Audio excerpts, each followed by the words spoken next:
Recently IBPS RRB পিও এবং RRB clerk 2024 এর notification বের করা হয়েছে এবং সেটার ফর্ম ফিল আপও স্টার্ট হয়ে গেছে এবং তোমাদের মধ্যেই প্রচুর স্টুডেন্টস এবং অ্যাসপিরেন্টসরা জিজ্ঞেস করছিলে যে স্যার আরআরবি ক্লার্ক এবং আরআরবি পিওর পরীক্ষা ক্লিয়ার করা কি সত্যিই খুব কঠিন, সত্যিই কি খুব ডিফিকাল্ট?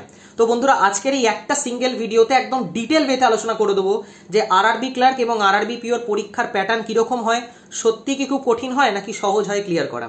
দেখো বন্ধুরা, আরআরবি ক্লার্ক এবং আরআরবি পিওর পরীক্ষায় মেনলি আমাদের 5খানা সাবজেক্টই পড়তে হয়। প্রিলিমসের কথা যদি বলি, আমাদের এখানে মেনলি দুটো সাবজেক্টের উপর পরীক্ষা হয়, ম্যাথসের উপর পরীক্ষা হয় এবং রিজনিং এর উপর পরীক্ষা হয়।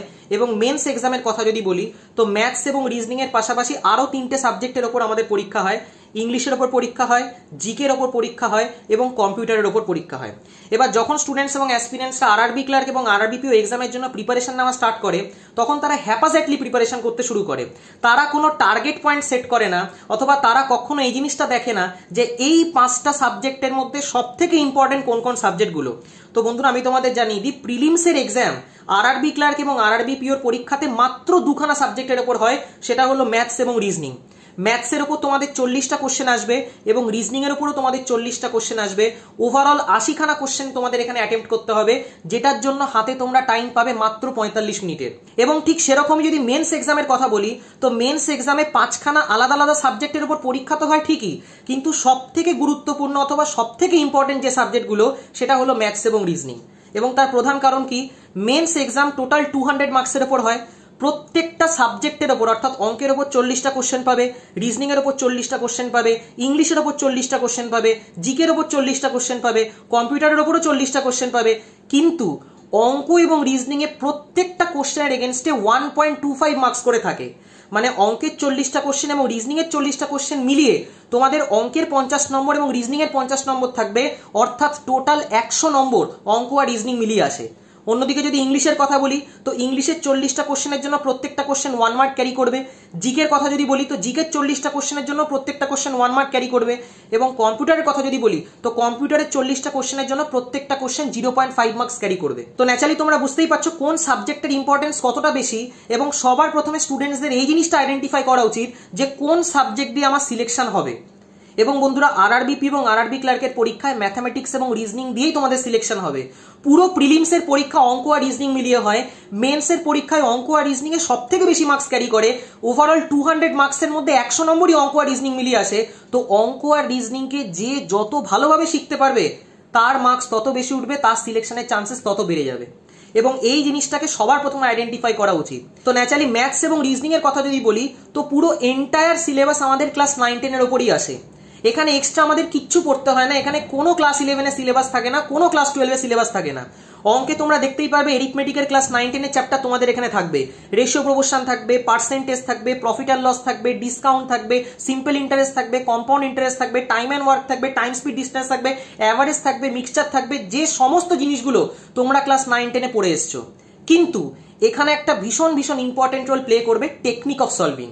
যে স্টুডেন্ট টেকনিক অফ সলভিং ভালো করে জানে না, যে স্টুডেন্ট তাড়াতাড়ি কোশ্চেন সলভ করতে পারে না, সে তার অ্যাটেম্প্ট কখনো বাড়াতে পারবে না। দেখো বন্ধুরা, কোশ্চেন তোমরা সবগুলোই সলভ করতে পারবে, এমন না যে তোমরা সলভ করতে পারবে না, কিন্তু কত তাড়াতাড়ি সলভ করছো টাইমের মধ্যে, সেটা একটা খুব ইম্পর্টেন্ট রোল প্লে করে যে কোনো ব্যাংকিং এক্সামে। এবং যদি আরআরবি ক্লার্ক এবং আরআরবি পিওর প্রিলিমসের পরীক্ষার কথা বলি, তো এখানে অঙ্কের 40টা কোশ্চেন এবং রিজনিং এর 40টা কোশ্চেন, অর্থাৎ ওভারঅল 80খানা কোশ্চেন সলভ করার জন্য তোমরা হাতে টাইম পাবে মাত্র 45 মিনিটের। এবার তোমরা নিজেরাই ভেবে দেখো যে টোটাল 80খানা কোশ্চেনের জন্য তোমরা যদি 45 মিনিট টাইম পাও, তাহলে এক একটা কোশ্চেন তোমাকে সলভ করতে হবে লেস দ্যান 30 সেকেন্ডসের মধ্যে। সেই কোশ্চেনটা দেখতে হবে, পড়তে হবে, সলভ করতে হবে, আনসার মার্ক করতে হবে, তারপর নেক্সট কোশ্চেনে যেতে হবে। তো ন্যাচারালি বুঝতেই পারছো এখানে টাইম কত ইম্পর্টেন্ট একটা রোল প্লে করে। চ্যাপ্টার তো আমাদের ক্লাস 9-10 এরই থাকে, কিন্তু সেই চ্যাপ্টার পড়ার টেকনিক এখানে আলাদা হয়ে যায়। কারণ সেই চ্যাপ্টারগুলোকে কিভাবে আমরা তাড়াতাড়ি সলভ করব, অঙ্কের একটা কোশ্চেন যখন আমাদের সামনে আসবে, সেই কোশ্চেনটাকে বেসিক নিয়মে সলভ করাটা ঠিক হবে, নাকি অপশন এলিমিনেশন করে সলভ করাটা ঠিক হবে, নাকি অপশন সাবস্টিটিউশন করে সলভ করাটা ঠিক হবে, নাকি ডিভিজিবিলিটির কনসেপ্ট ইউজ করাটা ঠিক হবে, এই সমস্ত জিনিসগুলো আমাদের ইউজ করতে হয় যখন আমরা আরআরবি ক্লার্ক এবং আরআরবি পিওর পরীক্ষার জন্য প্রিপারেশন নিই, যাতে আমরা আমাদের অ্যাটেম্প্ট বাড়াতে পারি এবং টাইম কমাতে পারি। এবং এই জিনিসগুলোর জন্যই তোমাদের টেকনিক অফ সলভিং শিখতে হবে। যে স্টুডেন্ট টেকনিক অফ সলভিং ঠিকঠাক করে জানে না, সে তার অ্যাটেম্প্ট কোনোদিনও বাড়াতে পারবে না। এবং অ্যাটেম্প্ট যদি না বাড়ে, তো কাট অফও ক্লিয়ার হবে না। তো টেকনিক অফ সলভিং শেখাটা খুব ইম্পর্টেন্ট। এবং তার জন্য যদি তোমাদের কোথাও গাইডেন্স লাগে, তো তোমরা গাইডেন্সও নিতে পারো। আমি নিজেও পার্সোনালি সমস্ত ব্যাংকিং এক্সামসের জন্য অনলাইনে ম্যাথস এবং রিজনিং পড়াই। তো তোমরা যদি চাও তো আমার সাথেও কন্ট্যাক্ট করতে পারো। আমার হোয়াটসঅ্যাপ নাম্বার 8617204564। তো যদি তোমরা গাইডেন্স চাও তাহলে কল করো না, হোয়াটসঅ্যাপ করো, কারণ কল অনেক সময় আমি ধরতে পারি না। আমি নিজে আইবিপিএসপি এবং আইবিপিএস ক্লার্ক দুটো পরীক্ষায় ফার্স্ট অ্যাটেম্পটেই ক্লিয়ার করেছি। তো ন্যাচারালি তোমাদেরকে খুব ভালো করে গাইড করতে পারবো যে কি টেকনিক অফ সলভিং হওয়া উচিত, কিভাবে একটা কোশ্চেনকে অ্যাপ্রোচ করা উচিত, যাতে আমরা আমাদের টাইম কমাতে পারি এবং অ্যাটেম্প বাড়াতে পারি। কারণ যে কোনো ব্যাংকিং এক্সামে টাইম বাঁচানোটা ভীষণ ভীষণ ভীষণ ইম্পর্টেন্ট রোল প্লে করে। এবং ম্যাথস আর রিজনিং এ টাইম যদি তোমায় বাঁচাতে হয় তাহলে তোমাকে টেকনিক অফ সলভিং শিখতেই হবে, নাহলে তুমি বেশি পরিমাণে কোশ্চেন অ্যাটেম্প করতে পারবেই না। ম্যাথস এবং রিজনিং সব থেকে বেশি ওয়েটেজ ক্যারি করে আরআরবিপি এবং আরআরবি ক্লার্কের পরীক্ষায়। এরপরে যদি ইংলিশের কথা বলি তো ইংলিশ আমাদের প্রিলিমসের এক্সামে আসে না, শুধু মেন্সের পরীক্ষায় আসে।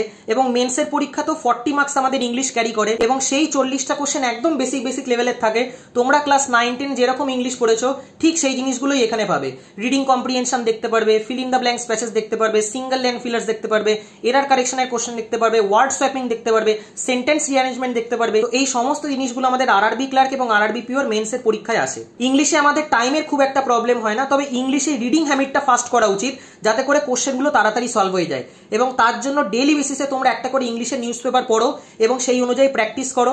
গ্রামারের রুলসগুলো খুব ভালো করে পড়ো। তোমাদেরকে অনেক ভিডিওতেই বলেছি যে ইংলিশের জন্য one of the best books হচ্ছে objective general English by SP Bakshi. SP বক্সির বইটা খুব ভালো করে ফলো করো, যা যা গ্রামার রুলস আছে সেগুলোকে খুব ভালো করে রিভাইজ করো। ওইখানে একদম সামারি ফরম্যাটে লেখা আছে, খুব সুন্দর করে লেখা আছে, যেখান থেকে তোমাদের গ্রামারের কনসেপ্ট বলো, আরসি বলো, ক্লজ টেস্ট বলো, সবকিছু একদম ক্লিয়ার হয়ে যাবে। খুব ইজিলি তোমরা ইংলিশের পেপার অ্যাটেন্ড করতে পারবে। জিকের কথা যদি বলি তো জিকেতে আমাদের শুধু কারেন্ট অ্যাফেয়ার্স এর পোর্শন আসে, জিকেতে আমাদের স্ট্যাটিকের পোর্শন খুব একটা আসে না। এবং কারেন্ট অ্যাফেয়ার্স লাস্ট 3 মান্থসের আমাদের পড়তে হয় এবং সেই লাস্ট 3 মান্থসের কারেন্ট অ্যাফেয়ার্স এর জন্য সব থেকে বেস্ট সোর্স হলো অ্যাফেয়ার্স ক্লাউডের ওয়েবসাইট। তো অ্যাফেয়ার্স ক্লাউডের ওয়েবসাইট থেকে তোমরা পুরো কারেন্ট অ্যাফেয়ার্স পেয়ে যাবে, একদম ফ্রিতে পেয়ে যাবে। ডেইলি বেসিসে কারেন্ট অ্যাফেয়ার্স পড়ো, যে মাসে তোমাদের মেন্স এক্সাম হবে তার আগে লাস্ট 3 মান্থসের কারেন্ট অ্যাফেয়ার্স খুব ভালো করে তৈরি করে যাও। ওইখান থেকেই ম্যাক্সিমাম কারেন্ট অ্যাফেয়ার্স আমাদের আসে। এবং কম্পিউটারের কথা যদি বলি তো কম্পিউটার সব থেকে কম মার্কস ক্যারি করে আমাদের আরআরবিপি এবং আরআরবি ক্লার্কের পরীক্ষায়। 40টা কোশ্চেনের জন্য মাত্র 20 মার্কস আমাদের এখানে থাকবে, প্রত্যেকটা কোশ্চেনের জন্য 0.5 মার্কস করে থাকে।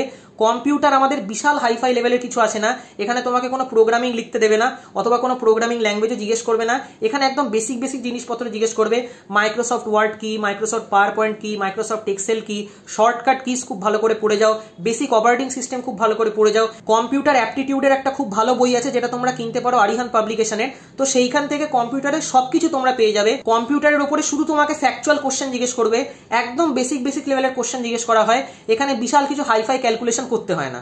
তো খুব আরামসে তোমরা কম্পিউটার প্রিপেয়ার করতে পারবে। কিন্তু সব থেকে ইম্পর্টেন্ট যে দুটো সাবজেক্ট প্লে করে এবং যে দুটো সাবজেক্ট আলটিমেটলি গিয়ে সিলেকশন দেয় আরআরবিপি এবং আরআরবি ক্লার্কে, সেইটা হলো ম্যাথস এবং রিজনিং। তো ম্যাথস এবং রিজনিংকে নেগলেক্ট করতে পারো না। ম্যাথস এবং রিজনিং যার যত বেশি স্ট্রং হবে তার নম্বর তত বেশি হবে, তার সিলেকশনের চান্সেস তত বেড়ে যাবে। এবং বন্ধুরা চেষ্টা করো তার কাছ থেকেই গাইডেন্স নেওয়ার যে অলরেডি এই ফিল্ডে সিলেক্টেড, যাতে তার টেকনিক অফ সলভিং, তার মেথড অফ সলভিং খুব ভালো করে শিখতে পারো এবং সেই জিনিসগুলোকে পরীক্ষায় অ্যাপ্লাই করতে পারো। বাকি একবার তোমরা যদি টেকনিক অফ সলভিং শিখে যাও তো কোনো এক্সামই ক্লিয়ার করা তোমাদের জন্য কঠিন হবে না, কোনো এক্সামই ক্লিয়ার করা ডিফিকাল্ট হবে না। টেকনিক শিখতেই হবে যে একটা কম্পিটিটিভ এক্সামের প্যাটার্ন কি বলে, একটা কম্পিটিটিভ এক্সামের সিলেবাস কিভাবে রান করে, একটা কম্পিটিটিভ এক্সামে কোন সাবজেক্টগুলো সব থেকে বেশি মার্কস ক্যারি করে, কোন সাবজেক্টের ওয়েটেজ সব থেকে বেশি হয়। এই জিনিসটার ব্যাপারে যাহা তক তোমার ক্ল্যারিটি চলে আসবে তখন তুমি নিজেই অটোমেটিক্যালি বুঝে যাবে যে কোন সাবজেক্টে আমাকে বেশি টাইম দিতে হবে, কোন সাবজেক্টে আমাকে কম টাইম দিতে হবে, কোন সাবজেক্ট আমাকে বেশি নম্বর তুলে দেবে, কোন সাবজেক্ট আমাকে সিলেকশনের কাছাকাছি পৌঁছে দেবে। তো এই ছিল আজকের ভিডিও। বাকি আশা করি তোমাদের এই ভিডিওটা দিয়ে কিছুটা হেল্প করতে পারলাম। একদম ফুল কনফিডেন্সের সাথে, ফুল মোটিভেশনের সাথে প্রিপারেশন করো এবং ভিডিওটা যদি তোমাদের ভালো লেগে থাকে তাহলে অবশ্যই লাইক এবং বন্ধুদের সাথে শেয়ার করো। Thank you.